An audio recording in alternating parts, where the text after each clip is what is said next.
Bom, agora nós vamos, Reinaldo, contar uma história bastante curiosa que envolve uma senhora que morava no Rio de Janeiro, que nunca tinha vindo ao Recife e que ela sonhou algo parecido sobre onde estariam os restos mortais de Frei Caneca, não é isso? É, A propósito dos 200 anos da Confederação do Equador. Como foi essa história? essa história parece que ela era de São Paulo, Castelo. Era de São Paulo, ela estava com câncer. E aí, de repente, um dia, aparece em sonho a ela uma figura de um frade com a alva, só a alva, entendeu? E o cinto, a alva e o cinto. Ela concluiu que era por conta do cinto, que era um carmelita, porque se fosse franciscano era um burel. Aí ela gravou aquela história e olhava, era no coro da igreja, assim do lado, e via aquilo. Ela aí começou a rezar para ele, a pedir misericórdia e tudo, para ela ficar boa, e ficou boa. Quando ela ficou boa, pouco tempo após, houve o Congresso Eucarístico Nacional aqui, o terceiro congresso aqui no Recife. Eu tenho a impressão que em 1939. Ela aí veio, parece que uns 4 anos depois dela ter ficado boa. Ela veio e pediu licença para ir ao Carmo. Foi ao Carmo e foi com o marido. Eu vim saber a história do marido já por Frei Cristiano. Bom, ela não podia entrar lá no coro, porque ela, para entrar no coro, ela tinha que passar aquele negócio que não pode o claustro, a clausura. Aí ela ficou na nave da igreja e orientando o marido. Quem estava lá era Frei Casanova também, que era o prior. Casanova ainda conhecia velhinho. Aí ela disse que quando ela ficou pro lado, vamos dizer que aqui de frente para lá, era do lado esquerdo. E aí o marido foi andando, batendo assim nas paredes, ela disse, aí. Bateram, estava meio oco. Foi quando Frei Casanova mandou chamar, todo o convento tem aquele homem de plantão, né? Ela mandou chamar lá embaixo, o cara veio, quebra isso aí, e acharam uma caixa de flande com os ossos dentro. Frei Casanova, pelo que se saiba na época, Frei Casanova mandou botar na cripta. Bem, passou-se. E essa é a história que se sabia. E eu, em conversa com Frei Cristiano aqui disse, tem um documento aqui, que tem mais ou menos um dedo de grossura, que é escrito por Frei José Antônio, acho que Gonçalves. Não é Gonçalves, não. Gonçalves era Zé Antônio, é José Antônio outra coisa. Outro dia o próprio prior disse a mim qual era o nome. E que tem tudo isso nos detalhes, a conversa toda, como foi e tudo. E aí procurou-se, ninguém acha. Eu tenho a impressão... Procurou-se o quê? Os ossos? Não, o documento, os ossos ninguém acha. O documento. E não se acha. Eu tenho a impressão que são os próprios frades que não querem dar, sabe como é frade, né? Não quer dar conhecimento disso aí esconde. Naturalmente escondeu o tal documento do Frei José Antônio. Eu não sei. Mas qual é o vínculo que se estabeleceu? Por que esse vínculo com a hipótese de ser uma ossada de Frei Caneca? Porque tudo indicava. Ela achava, a senhora achava que era Frei Caneca. E depois o seguinte, você precisa entender que pela lei canônica da época, você não pode ficar, vamos dizer, os catecúmenos, ou aqueles que não fossem batizados, ou escravos, não adentravam na nave da igreja, ficavam embaixo do coro. Porque o coro, exatamente do lado do coro, onde tem a torre, ou as torres. Então, ninguém catecúmeno passava da altura das torres. Portanto, ficava embaixo do coro. Era assim. E por isso que ele foi sepultado. Como ele estava desautorado, ele não era mais carmelita, ele não era mais, vamos dizer, nem a própria religião católica ele não tinha mais. Então, botaram ele ali. Jogaram, isso é o que se conclui, que jogaram o corpo ali na porta da igreja, do convento, dentro de uma padiola, e sepultaram ali.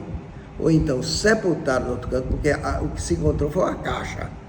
Não é possível que um corpo cobresse dentro de uma caixa. Vai ver que sepultaram ali pelo cáusto mesmo, depois tiraram os ossos e botaram lá ele não podia ser sepultado na cripta. Quem mandou botar na cripta na época foi o Frei Casanova. Mas essa história eu ouvi muito, a família nossa toda contava, porque Frei Zé Maria estava presente.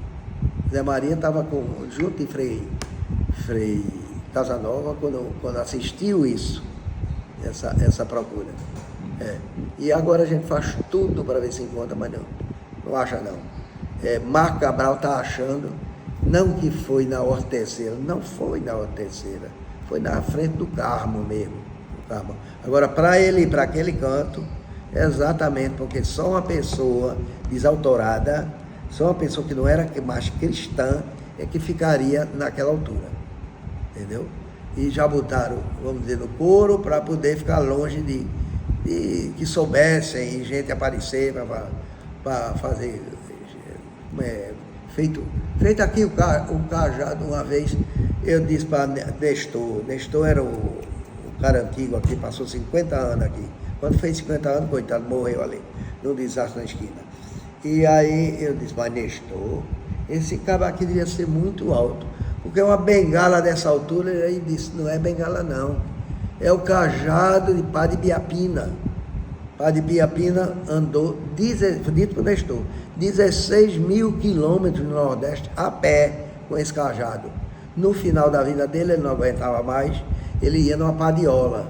Eram 2 homens carregando ele no varal, depois ainda ficou mais pesado, aí botaram um pau atravessado assim, outro aqui, estavam 4 homens carregando para ficar mais fácil. Carregava ele. Ele era de que ordem, Padre Biapina? Padre Biapina, qual era a ordem dele? Era carmelita? Era missionário. Era missionário. Padre Biapina era inteligente. Ele era pernambucano? Não, ele era aquela cidade que é importante no Ceará, rapaz, para quem vai para a Serra da Biapá, não. Peraí. Sobral. Eu acho que ele era de Sobral, ou de próximo a Sobral. Ele era noivo, veio estudar direito aqui. Quando ele voltou lá, a noiva já tinha casado com outro. Ele aí ficou decepcionado, parece que voltou para aqui. Aqui ele chegou a juiz de direito, entendeu? Quando foi, quem está mexendo ele, fazer uma nova biografia dele, é nosso Erivelton. Aí quando foi, aos 48 anos de idade, ele resolveu ser missionário. Foi ao bispo, e o bispo concedeu a ele o direito às ordens, mandou tomar as ordens, porque o homem sabia latim profundamente. O homem tinha sido juiz de direito, então não tinha por que mais estudar no seminário não. Aí deu diretamente, concedeu as ordens dele, a ordenação. E ele foi ser missionário, andar pelo sertão. Aí, onde chegava, ele construiu um cemitério, construiu uma capela, era desse jeito. E fez a bagatela de 22 casas de oração. Essas casas eram o seguinte, feito aqui o Convento da Glória, que foi para quando os irmãos riquíssimos, o Gondim, resolveram para senhoras viúvas, senhoras solteironas e tudo assim, fazer um recolhimento, não era convento, era o recolhimento de Nossa Senhora da Glória. Aí ele fazia as casas de caridade, fez 22 casas de caridade para justamente recolher esse tipo de gente. A última era de Triunfo. Aí a igreja, que eu lamento profundamente, danou-se, acabou com a casa de caridade de Triunfo, que ainda funcionava, ainda tinha parece que 2 senhoras dentro, e a igreja tomou logo conta. E alugou, parece estar alugado um negócio de turismo, de vender coisas, se brinca baca assim. Agora, tem em Santa Fé, é onde está o túmulo dele. Quando você chega no Brejo Paraibano, você sai de Campina Grande, aí tem um espinhaço no Brejo. Você vai embora. Aí, ali você no caminho que vai para a areia. Aí, na pista que vai dali para a Bananeira, tem Santa Fé, tem São Sebastião de Lagoa de não sei o quê. Tem essa cidade. Tem uma cidade que eu acho interessantíssima, porque o cemitério, tem a coluna aqui do cemitério, de um lado é a estátua de uma índia de cimento, do outro lado é de gesso, do outro lado é de um índio. É a coisa mais engraçada do mundo, num cemitério. E aí, em Santa Fé, está o túmulo dele, tem uma casa de caridade, tem um museu dele, enorme, é bem grande. É muito interessante. Padre Biapina. Uma bela história, né? É.